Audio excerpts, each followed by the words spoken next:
Hola, soy Gabriela Sandoval del proyecto Canalla, que participé el año pasado en Piso 16 y pues vamos a estar conversando sobre coincidencias que tenemos entre Canalla y el proyecto Bordo.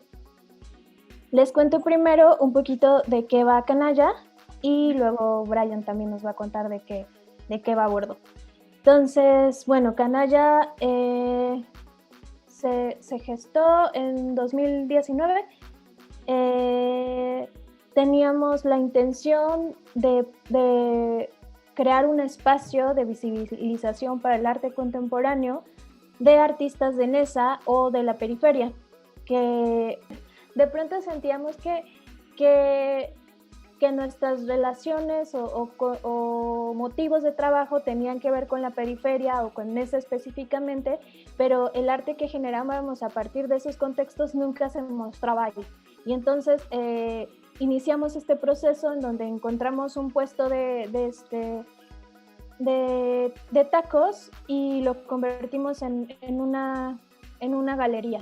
En esta primera etapa estuvo, bueno, sigue Pamela Ceferino y Tonatiu Cabello y Sonia Madrigal y yo.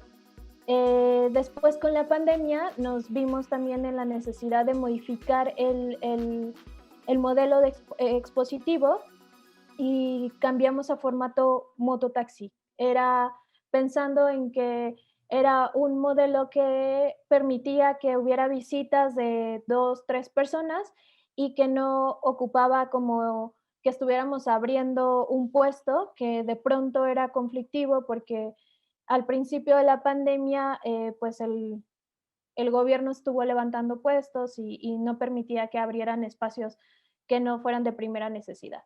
Entonces ya habíamos estado barajeando esta idea de tener un mototaxi porque nos gusta como la estética, como la movilidad, el hecho de que las personas de esa, si tenían la suerte de encontrar este mototaxi y subirse, pues entraban como a un espacio pues poco usual, ¿no? Entonces, que sí reconocía el mismo espacio del mototaxi, pero que había ese otro aporte de una exposición. Entonces, está trabajando en las exposiciones. Hicimos 3 exposiciones. Ahorita estamos haciendo un ciclo que va a comenzar la siguiente semana, que se llama El Recalentado, que son como estas observaciones sobre lo que sucedió en las primeras 3 exposiciones.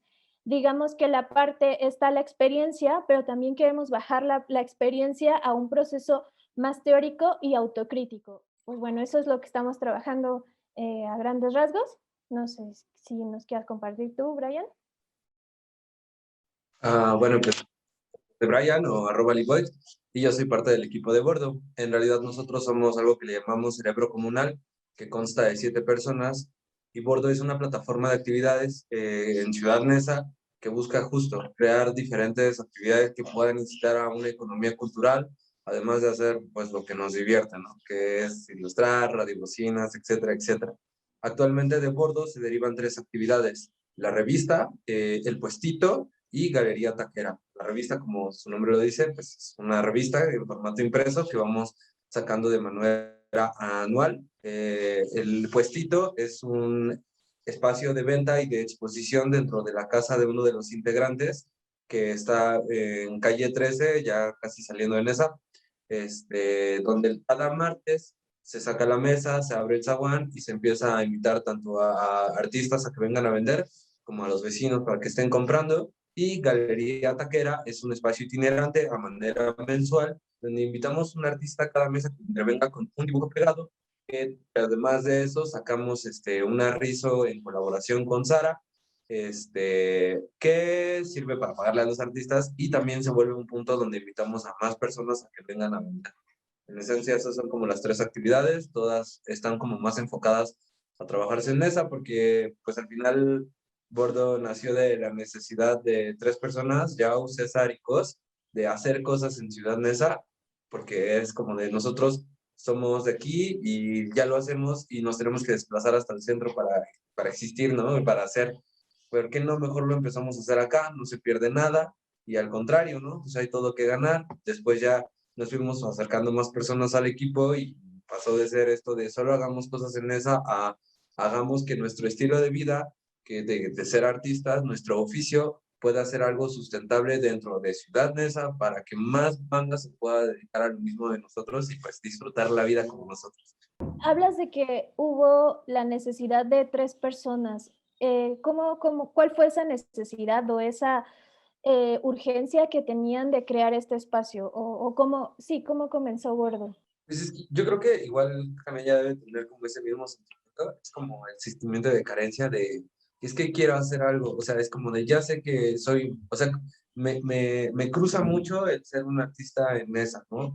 Pero quiero exteriorizarlo de alguna manera, ya sea hablando como muchos otros también lo hacen, que es submeter a Nesa en la obra para llevarlo a otros lados, y en ese caso era más bien como de, es que, ¿por qué tenemos que ir para allá? Mejor que vengan. Entonces, como que esa necesidad se fue convirtiendo en, es que hagamos cosas acá, y ni siquiera aunque vengan, es más bien para la banda, que somos un chorro de gente aquí que nos interesa y que nos llama la atención, ¿por qué no tener nuestras propias actividades cuando también somos artistas de bastante calidad y bastante competitivos? Y al contrario, llegar a un punto donde ahora se peleen para venir, ¿no?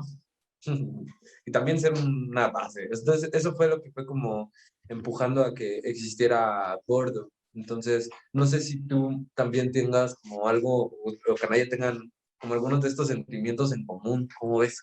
Pues sí, tiene que ver más con que, o sea, nosotros estábamos como, sentíamos que estábamos exportando arte de Nesa, ¿no? O sea, hablando de nosotras que Pame y yo que somos de Nesa, y que mucho de nuestro bagaje estético o cultural tiene que ver con los puestos, con la autoconstrucción, con procesos que solo suceden en la periferia.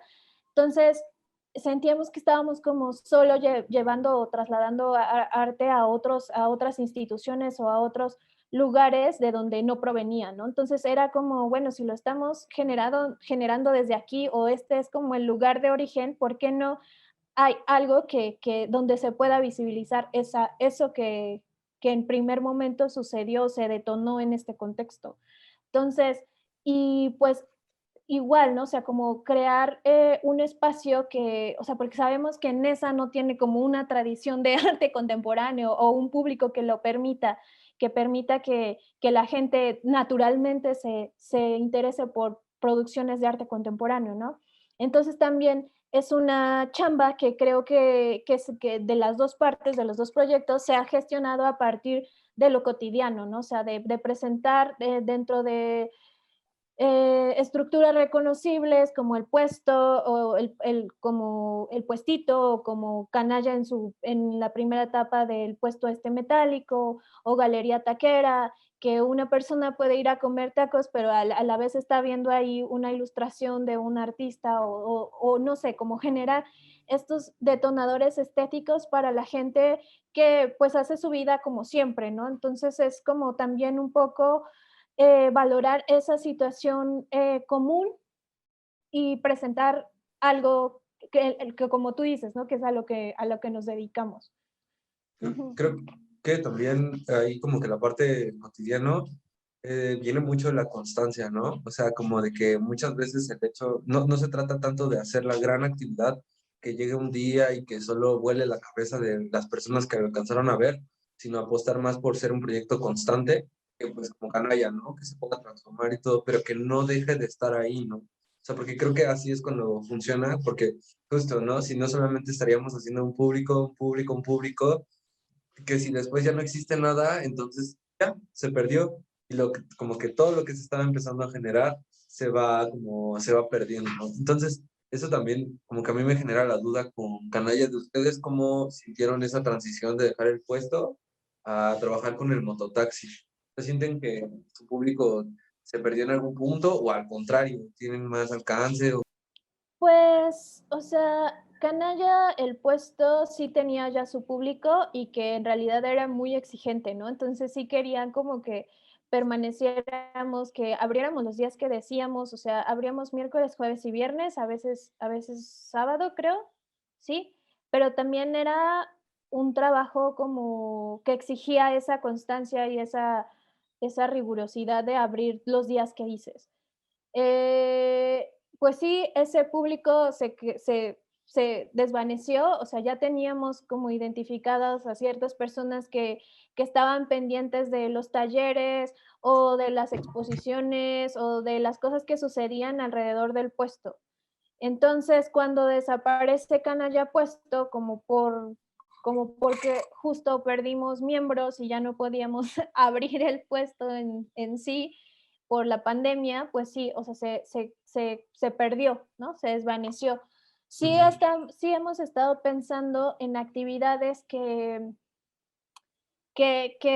restablezcan, ¿no? Porque en realidad ahorita ya estamos trabajando en otra colonia, en esa, pero en otra colonia.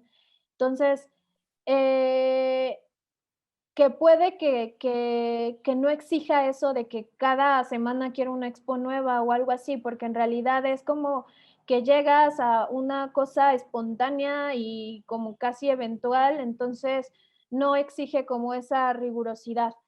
Pero el puesto, por el contrario, pues sí, ¿no? O sea, es como un negocio, ¿no? O sea, si no lo Sí. abres y si no, o sea, tienes que generar esa confianza de que vas a abrir y de que eres un constante, ¿no?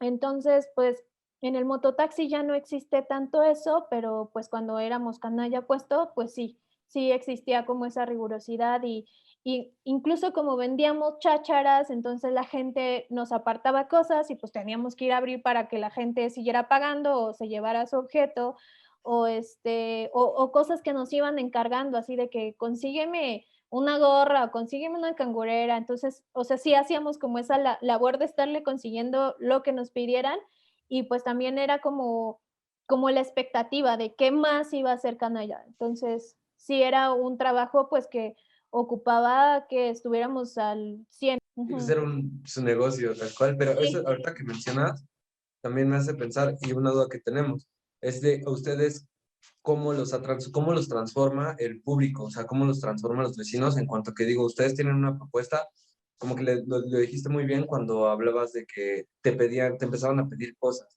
o el hecho de que como ya tenían que venir ya tenían apartados, ahora tenías que abrir de a fuerza, o sea, pero ¿qué otras cosas son en las que transforma el público a canalla? O los vecinos, pues, vecinos y tianguistas. Bueno, yo a mí específicamente como artista, porque en realidad en Canalla Puesto lo manejábamos como si fuera una mini residencia, en donde cada artista iba y pensaba ahí lo que le detonara el contexto y pues producía una pieza, ¿no? En mi caso, pues trabajé en un proyecto con los tianguistas sobre la negociación del espacio público y el hecho de que si llegaba tarde a abrir, ya me habían amarrado un montón de lazos y ya no podía abrir el puesto, ¿no? Entonces, esa fue como una exploración personal que, como artista que me modificó mucho y que me hizo reflexionar sobre el espacio público, sobre quién le pertenece, sobre cómo se negocia, cómo se transforma y cómo te asimilan como, bueno, en el caso de Canalla, cómo te asimilan, pues como cualquier otro tianguista o vendedor o comerciante, ¿no? Y eso, o sea, eso a mí pues me movió mucho en el hecho de que pues al final todos éramos como que nos encontrábamos en un horizonte en donde éramos iguales, ¿no? Entonces, pues no sé, o sea, ya incluso se gestaban como relaciones afectivas de que cuídame el puesto, de que ayúdame, que cámbiame, que cuida, no sé, como todo ese tipo de cuestiones, que yo trabajaba los miércoles cuando había tianguis, Tianguis. ¿no? Ujú. En ese, bueno, pues ahí sí te agarramos la onda porque justo, pues Gaveta que era siempre es en día de tianguis. Entonces, como que ese rollo de estar conviviendo con los otros puestistas también, pues siempre, bueno, a nosotros nos gusta mucho y también al final es como bien redondo, ¿no? Porque, pues, me imagino que no siempre traías topper para comer, ¿no? O sea, si te ibas a comer al tianguis algo, en lo que Ujú, cargabas el puesto, en lo que ibas al baño, etc, etc, etc, ¿no? ujú. Y eso, no sé, bueno, a nosotros lo que nos llegaba a pasar al principio es que nos preguntaban mucho que si éramos de algún partido político, porque no sé si has notado que justo como que en esa siempre, si empieza a haber como algo que parezca como cultural o gratuito o lo que sea, es campaña, ¿no? O sea, como de, ¿ahora qué hicieron? Ahorita ya no nos pasa, pero me acuerdo mucho que al principio justo la gente que pasaba en el tianguis era como de, ¿y ustedes quiénes son? O sea, ¿son de partido o por qué lo hacen, no?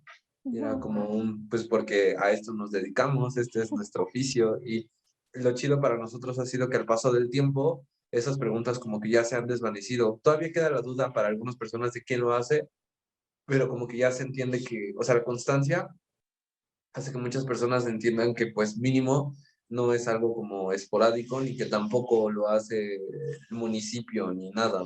Entonces, eso también como a ustedes como el mototaxi, cómo lo percibe la gente, ¿no? ¿Cómo percibe como un vecino que de repente se sube y se como da caray, pues yo nada más iba a la horrera? Justo lo que dices de los partidos políticos, siempre está esta, bueno, sí, sí nos preguntaron varias veces como, bueno, ¿y qué me vas a dar, no? O sea, como esta lógica de la dádiva, de que llegas ahí como a mejorar o a dar cosas, pues también es complicada, o sea, porque, o sea, tampoco, nosotros siempre lo manejamos como un intercambio, incluso en los talleres, ¿no? O sea, por ejemplo, alguna vez hicimos un taller de libretas y con hojas recicladas, entonces pues la gente llegaba con su material, ¿no? Y entonces era como, va, sí, yo te presto la engargoladora o lo que sea, pero pues, pues también trae tu material, ¿no? O también, o sea, como que en esta lógica bueno, sí, yo también, tú me estás aportando algo que puede ser conocimiento, puede ser experiencia o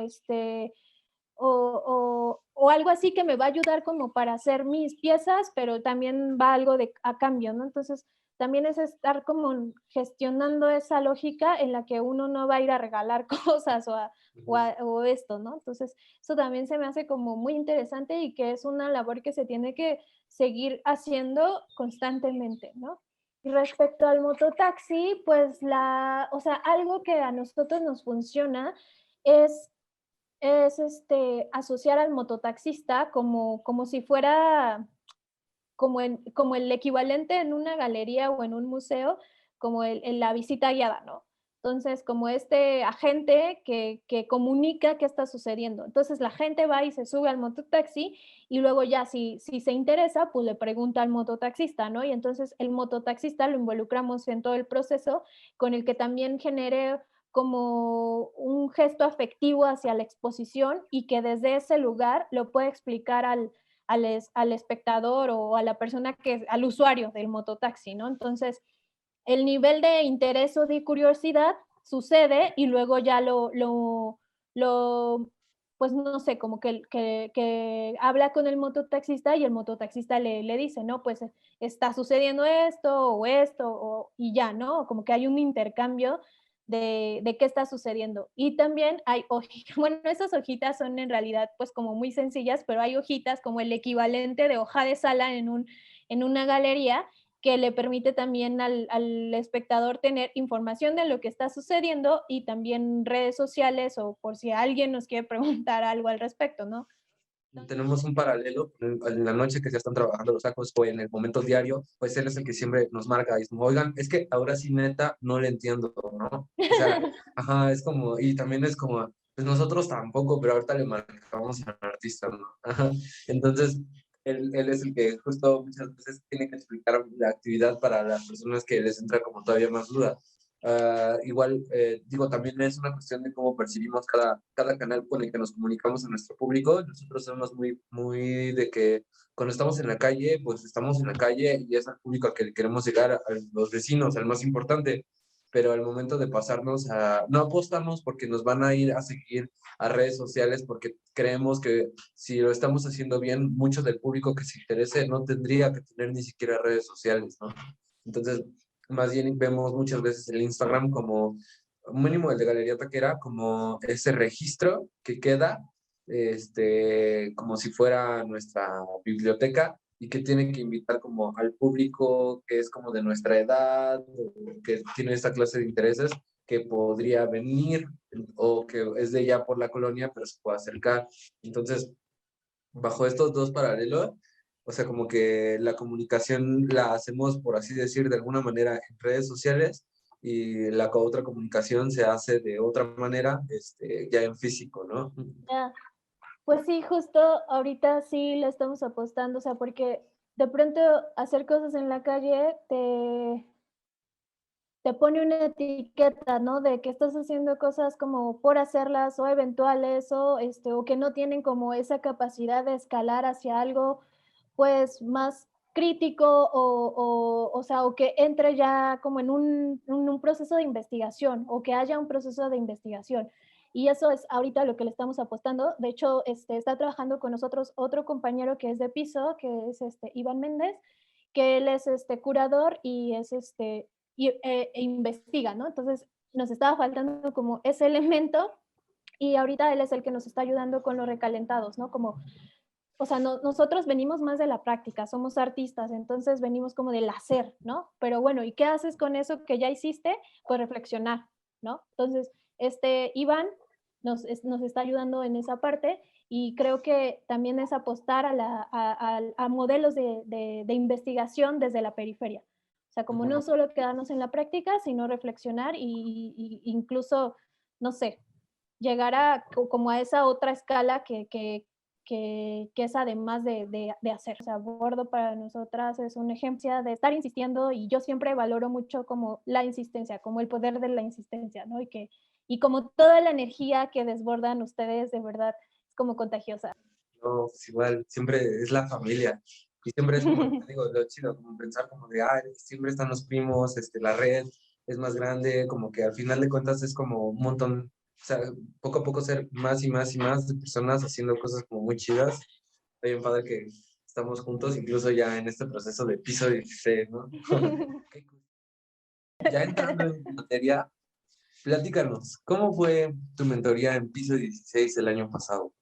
Lo que más aportó al proyecto, siento que fue la estructura organizacional de que nos brindaron los talleres, el definir roles, el definir actividades de cada uno de los integrantes, el saber, el entender cómo es la lógica del tiempo para los demás, o sea, saber hasta dónde se pueden involucrar los demás agentes del proyecto, ¿no? Y eso creo que es lo más valioso que me ha podido dar piso. Lo de las mentorías, pues fue como bastante complejo, como por la pandemia y todos los procesos, fue muy valiosa en el hecho de que podrías seguir platicando de cuáles eran las problemáticas que tenía el proyecto a todos niveles, desde el nivel de pandemia organizacional, dinero o lo que sea, o qué seguía de una cosa, o sea, como cronológicamente. Entonces era como estar vaciando, ¿no? O sea, yo lo veía mucho como ir a terapia. O sea, yo siempre he puesto ese ejemplo de que te vacías y entonces empiezas como a encontrar los hilos conductores o qué es lo que sigue, ¿no? Entonces, en ese sentido, pues eso es lo que me brindó la mentoría. Ajá, no sé cómo vayas tú ahorita. Bueno, nada más ahí es como, tú sí sientes tajantemente como un antes y un después, ¿no? De pisos 16. Son como cosas que también he ido estructurando por lo que aprendí en piso, pero también a nivel personal creo que todavía es más evidente el cambio, ¿no? Desde cómo organizo mi dinero, desde cómo organizo mi tiempo, desde qué debo priorizar, en qué momento debo de priorizarlo y así, ¿no? Pues digo, a nosotros que todavía estamos en proceso, realmente, pues, o sea, te mueve varias cosas, ¿no? Sobre todo a lo que nosotros más nos ha movido es el hecho de los tiempos, como este compromiso de cómo lo hacemos para estar lo más posible participando y también como un poco de los compromisos entre nosotros mismos como equipo, ¿no? Siempre es como una constante híjole, corriendo en el sentido de lo que vamos aprendiendo, que vemos aplicable ya desde el primer momento que nos están dando hacia nuestro proyecto, como ya empezarlo a aplicar, ¿no? Y aparte, estar compartiendo con otros proyectos, como que no es el mismo formato físico, pero aún así, como terminas generando una cierta relación que ahí va a ser, para nosotros fue muy extraño el momento en el que coincidimos y vimos a otros proyectos físicamente, porque era como ver a alguien en televisión, o sea, era de, no manches, tienes piernas y mides así más allá de una pantalla, entonces como que está haciendo un proceso bien, bien interesante. Y pues nada, los invitamos a que estén al pendiente de los capítulos que están sacando el equipo de Piso 16, como el siguiente episodio que va a estar todavía más bueno, que es de arte y medio ambiente. No se lo pierdan.